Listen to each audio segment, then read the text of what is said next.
بسم الله الرحمن الرحيم.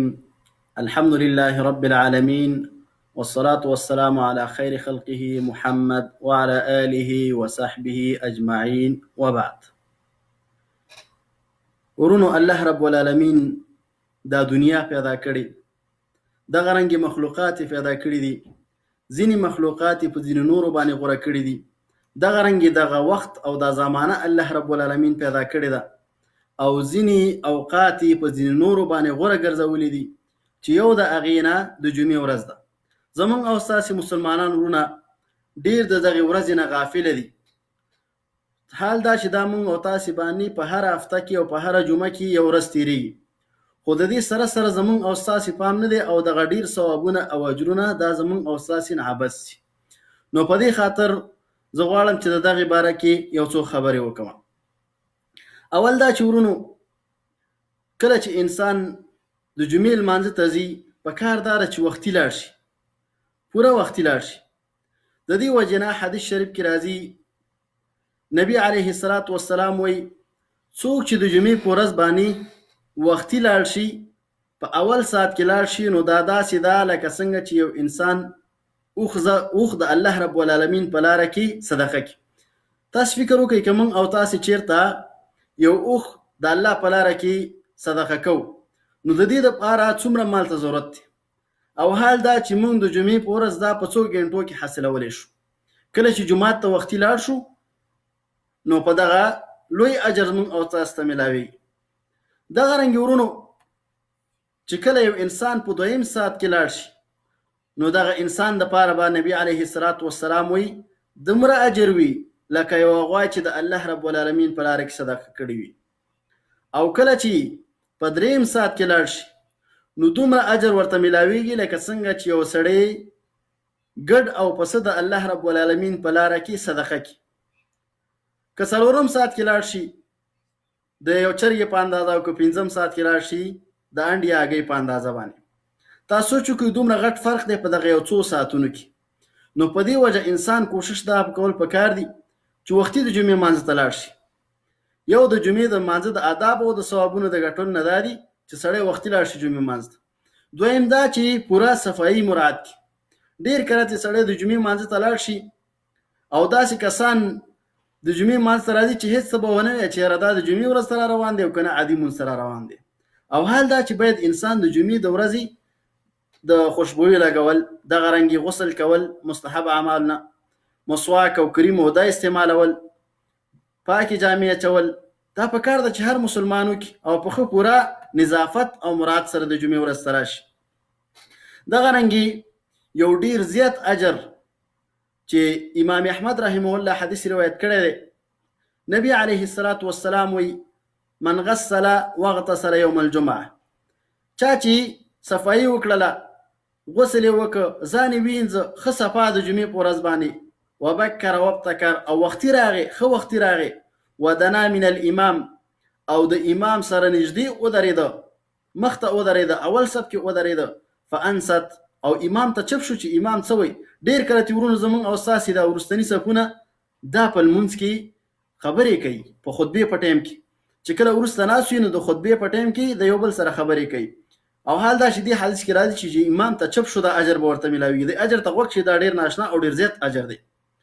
کان له بكل خطوه یخطوها صيام سنه وقيامها، چې هر یو قدم دی اخلي، دغه هر یو قدم په مقابل کې د انسان د پاره د یو کال د روژې اجر او د عبادت اجر دی.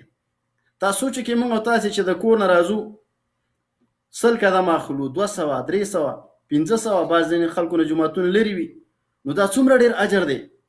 خالي 3 شیانو باندې میلاویږي.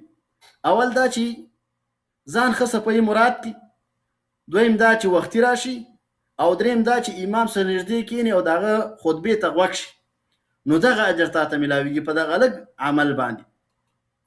دغه رنګې بل حدیث شریف کې راځي، نبی علیه الصلاة والسلام وایي څوک چې د جمعې په ورځ باندې اودس وکړي، او ښه اودس وکړي، او بیا د جمعې لمانځه ته راغی او امام ته غوږ کېږدي خطبې ته، نو دغه انسان دپاره به د دې جمعې او د بلې جمعې ترمنځ چې کوم ګناهونه ده کړي دا به ورته الله معاف کړي، او 3 ورځې اضافه. دغه رنګې ورونو، ځینې د جمعې لمانځه د خطایان نه دا دي چې ډېر خلک داسې راځي لکه مخکې چې ما ذکر کړه، یا خبرې کوي وروسته، یا د فرش سره لوبه کوي، مستی کوي، د خپلې جامې سره مستی کوي، او حال دا چې په دغه حالاتو کې د انسان اجر ځي. حدیث شریف کې راځي من حص الحصا فقد لغى، چا چې تیږې واړولي نو د جمعې دغه اجر ترېنه ضایع شو. نو په کار دا ده چې سړي دوه سترګې امام ته اوسي، چې امام خطبه کې څه وایي هغې ته سړی پوره متوجه اوسي. نو په دې وجه چې کله د جمعې لمانځه سړی راشي باید پوره متوجه ناست وي. دویم دا چې کوشش دا وکړي چې مخکې صفونو کښېني، اول صف کې کښېني چې هغې کې ځای نه دویم صف کې. په دې کې یوه غلطي خلکو کې موجوده ده، هغه دا چې کله ناوخته راشي نو بیا د خلکو په اوږو باندې پښې اړوي. کله ناکله چې سړی په وروسته صف کې راشي برابر شي او خلک ستا په اوږو باندې څه پښې اړوي، نو ځان سره به دا فکر وکړي چې ما څه ګناه کړي دا خلک مې دومره په عذابوي. یو هم راشي چې خطبې ته ته غوږې په اوږه باندې پښې واړوي، بله دې م واړوي. او حال دا چې په حدیث کې دې نه منع راغلې ده. اول دا چې وختي راشه، چې کله وختي رانغلې بیا چې کوم ځای کې ځای و وروسته صف کې همغلته کښېنه. یو ورځ نبي علیه الصلاة والسلام خطبه کوي، یو کس راغی او داسې د خلکو په اوږو باندې، د یو په اوږه باندې بل په اوږه باندې. نو نبي علیه الصلاة والسلام خطبه بس کړله او د خطبې په منځ کې ورته ویلې چې کښېنه فقط آذیت، خلک دې تکلیف کړه. په بل روایت کې راځي وآنیت، وروسته هم راغلی او خلک دې هم تکلیف کړه.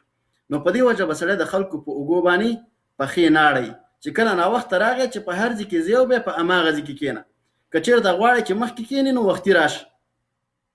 دغه رنګې ورونو کله چې یو سړی د جمعې لمونځ بغیر د کوم شرعي عذر نه پرېږدي، الله رب العالمین د دغه انسان په زړه باندې مهر لګوي، مهر د ګناهونو مهر ور باندې لګوي. بیا به دغه انسان د کوم شرعي علوم چې دي یا کوم شرعي مسایل چې دي دا به د په زړه باندې تاثیر نه کوي چې کله دې اوري.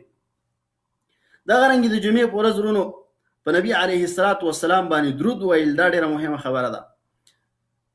نبی علیه الصلاة والسلام وایي څوک چې په ما باندې د جمعې په ورځ باندې درود وایي نو دغه درود ما ته را رسي. ملایکې نبی علیه الصلاة والسلام ته ستا دغه درود رسي. په دې وجه باندې په کار دا ده چې کله د جمعې ورځ شي یا د جمعې شپې نه بلکې په کار دا ده چې سړی درود ډېر ووایي. دغه رنګې ورونو سورت کهف لوستل په حدیث شریف کې راځي چې الباني صحیح کړی دی چې کله یو سړی د جمعې په ورځ باندې سورت کهف ولولي نو تر راتلونکي جمعې پورې الله رب العالمین ورته دا ژوند روښانه کوي او رڼا کوي ورته. نو د سورت کهف لوستل دا هم باید سړی د یاده ونه باسي. نو دا څو آداب دي په کار دا چې سړی په دې باندې عمل وکړي، په دې کې ډېر لوی اجر او ثواب دی. او چې کله انسان دغه قیمتي ورځ چې په جمعه کې هره جمعه په تا باندې د جمعې ورځ راځي او دغه هره جمعه تا نه داسې تېرېږي نو دا خو لویه ضایع ده. نو په کار دا چې سړی په دغه شیانو باندې اهتمام وکړي او په دغه کم اعمال چې دي دا ادا کړي تر څو الله رب العالمین ورته پوره اجر او ثواب ورکړي. وصلی الله تعالی علی خیر خلقه محمد وعلى آله وصحبه اجمعین.